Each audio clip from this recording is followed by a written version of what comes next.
करते हैं अब लेक्चर 2 और जिसके अंदर हम लोग देखेंगे वर्चुअल ऑब्जेक्ट का कंसेप्ट। ठीक है ना, छोटे छोटे लेक्चर्स हैं बट आप अलग अलग करके देखो तो इससे दोनों कंसेप्ट मिक्स नहीं होंगे। तो चलो शुरू करते हैं रिफ्रैक्शन एट कर्व्ड सरफेस का लेक्चर नंबर 2। अब वर्चुअल ऑब्जेक्ट, अब वर्चुअल ऑब्जेक्ट क्या होता है, मैं काफी टाइम से आपको बता रहा हूँ। वर्चुअल ऑब्जेक्ट तब बनता है जब रेस कन्वर्जिंग हो। जैसे मैं इसको यहाँ से हटा रहा हूँ, अब देखो आपको ज्यादा अच्छा व्यू मिलेगा। तो ये कन्वर्जिंग रेज आकर के इस जगह मिला करती थी, ठीक है ना। जिस जगह ये मिला करती थी उस जगह पर एक ऑब्जेक्ट हुआ करता था। तो ये पर्टिकुलर पॉइंट पर एक ऑब्जेक्ट हुआ करता था। अब हुआ क्या, अब ये जो एक देख रहे हो ना स्फेरिकल सरफेस है या फिर ऐसे बोलो एक ग्लास का सरफेस है, ये इसके पाथ को यूं करके ब्लॉक करने लग गया। अब जैसे ही इसने इसके पाथ को ब्लॉक किया तो क्या हुआ, ये रेज इसकी बाउंड्री से रिफ्रैक्ट होना स्टार्ट हो जाएंगी और ये वहां नहीं मिलेंगी जहां इनको एक्चुअली में मिलना चाहिए। तो इनका ये था ओरिजिनल पॉइंट ऑफ कन्वर्जेंस। अब रिफ्रैक्शन के बाद आएगा न्यू पॉइंट ऑफ कन्वर्जेंस, ठीक है ना, जहां पर जाकर के फाइनली मिलेंगी, जहां पर जाकर के इनकी इमेज बनेगी। तो हमें पता करना है कि इनकी इमेज किस जगह पर फॉर्म होगी, कैसे फॉर्म होगी। तो अब स्टार्ट करते हैं इसको हम लोग। तो पहली बात तो ये जो रेस थी कन्वर्जिंग रेस, ये यहाँ मिला कर रही थी। मैं इसको थोड़ा सा और इधर बढ़ा रहा हूँ ताकि ये पूरा डॉटेड पाथ अंदर दिखाई देता रहे। अब परफेक्ट डायग्राम है। तो देखो आप, ये यहाँ मिला करती थी, अब नहीं मिल रही क्योंकि ये रिफ्रैक्टिंग सरफेस इसकी बाउंड्री को ब्लॉक कर रहा है, ठीक है ना। यहाँ से रेस का रिफ्रैक्शन होना स्टार्ट हो जाएगा। तो अब करना क्या है, तो करना ये कि पहले हमें इक्वेशन बनानी है, नए तरीके से हमें आईओएस को फ्रेम करना है। तो देखो, तो बाहर वाली साइड का मीडियम तो हमने एज इट इज म्यू1 रखा, अंदर वाला मीडियम म्यू2। जिस जगह ये मिला कर रही थी अब वो जगह हमारे लिए ऑब्जेक्ट डिस्टेंस बन गई, तो इसका साइन हो गया यू, इसका वैल्यू हो गया यू। अब करना ये, पहली स्टेप तो मेरी एज इट इज है, पहाड़ बनाओ। अब आपको सर किधर बनाए, इधर बनाए, इधर बनाए, जहां जगह मिल जाए वहां बना दो। तो अब इधर तो बहुत कंजेस्टेड हो जाएगा, तो मैं भी इसको इधर ही ले जाकर के मिला दे रहा हूँ। तो मैंने भी ऐसे रैंडमली इस जगह पर ले जाकर के इसको मिला दिया, जिधर मिलाया वहां पर इस ऑब्जेक्ट की इमेज हो गई। अब इमेज का डिस्टेंस यहां से हम लोगों ने v कंसिडर कर लिया। साइन कन्वेंशन की बारी। अब साइन कन्वेंशन कैसे लगेंगे वो ध्यान देना। ये है रिफ्रैक्टेड साइड, तो रिफ्रैक्टेड वाली साइड पर अपना साइन हमेशा पॉजिटिव। ये है इंसिडेंट वाली साइड, और इंसिडेंट वाली साइड पर जो भी चीज हुई उसका साइन नेगेटिव। तो ये रहा हमारा साइन कन्वेंशन का तरीका। अब बड़े संभाल के आईओएस लगाना है क्योंकि अब ये नई स्टाइल में आ जाएगा। तो मैं यहाँ पर लिख रहा हूँ I - O = S। अब हमारी जो जनरलाइज्ड इक्वेशन रहती थी μ2/v - μ1/u = μ2 - μ1/r। अब इसको हम मॉडिफाई करते हैं। अब μ2 होता था इमेज का हिसाब किताब, ठीक है, और इमेज बनती है रिफ्रैक्टेड रे से। कौन सी रे से, रिफ्रैक्टेड रे। तो μ2 अब इमेज का मीडियम ना बोल करके हम इसे और जनरलाइज वे में बोलेंगे कि μ2 जो है रिफ्रैक्टेड रे का मीडियम है। तो μ2 इंडिकेट कर रहा है वो मीडियम जिसमें रिफ्रैक्टेड रे चल रही है, और रिफ्रैक्टेड रे अभी हमारे डायग्राम में वाकई में μ2 में ही चल रही है। v हमारा एज इट इज, इसमें कोई चेंजेस नहीं। इमेज डिस्टेंस μ1, अब μ1 ऑब्जेक्ट का मीडियम होता था, अब ऑब्जेक्ट बनता है इंसिडेंट रे से। तो अब ये μ1 हमें संभाल के लिखना पड़ेगा। μ1 μ2 नहीं है, ये थोड़ा ध्यान रखना। μ1 इंसिडेंट रेज ये आ रही थी, ठीक है ना। तो इंसिडेंट रे जिस मीडियम में चला कर रही थी उस मीडियम का नाम है μ1।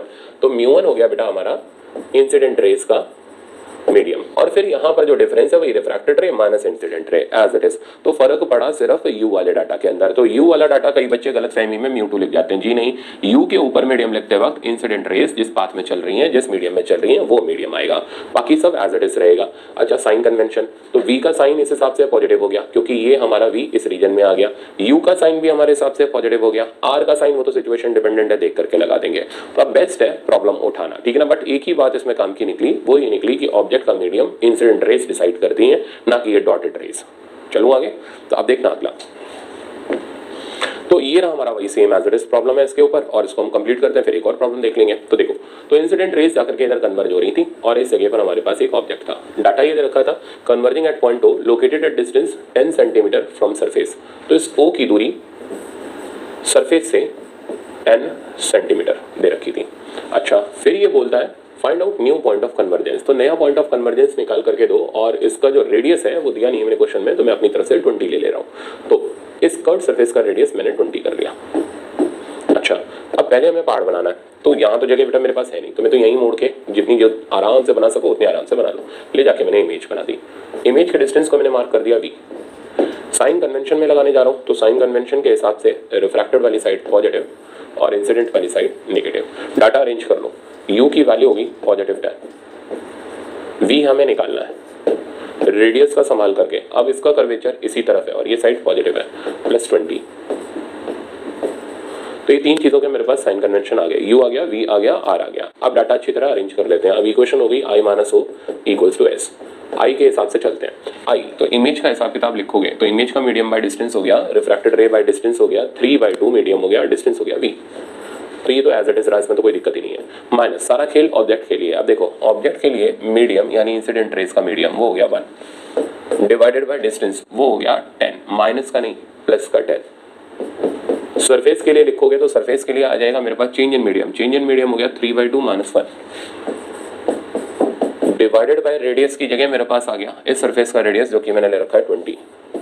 अब सिंप्लीफाई करते हैं इसको तो 3/2 वी माइनस 1/10 इक्वल्स टू 1/40।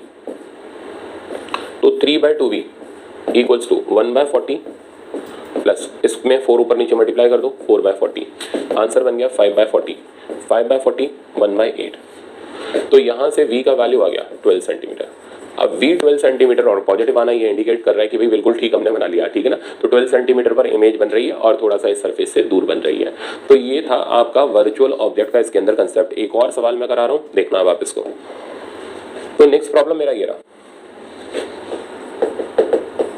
इसके लिए फिर से मैं एक स्फेरिकल सरफेस ले लेता हूं और ये रहा मेरे पास एक स्फेरिकल सरफेस, ठीक है ना। अब थोड़ा सा चेंज कर देते हैं, ये स्फेरिकल सरफेस बार बार बहुत ज़्यादा हो गया तो मैं इसमें अब ये इस तरीके से कर्व सरफेस ले लेता हूँ। तो ये मेरे पास एक स्फेरिकल सरफेस है, कर्व सरफेस है और ये इसकी प्रिंसिपल एक्सिस ले लो। डाटा ये यहाँ का मीडियम μ1 वो एज इट इज 1 है, यहाँ का मीडियम μ2 उसका वैल्यू हमारे पास 3/2 है। कन्वर्जिंग रेस आकर के यहाँ से आ रही थी बेटा और इस तरीके से ये कन्वर्जिंग रेस जाकर के मिला करती इस पर्टिकुलर पोजीशन पर। तो ये वो जगह जहाँ ये कन्वर्जिंग रेस जाकर के कन्वर्ज हुआ करती थी इसके आने से पहले। रेडियस इस सरफेस का आपको मैंने 10 सेंटीमीटर दे दिया। तो जिस जगह ये कन्वर्ज हुआ करती थी वो जगह हमारे लिए ऑब्जेक्ट हो गई और उस जगह का दूरी आपको यहाँ से दे रखा है 20 सेंटीमीटर। अब हमें पता करना है नया पॉइंट ऑफ कन्वर्जेंस। तो find out new point of convergence.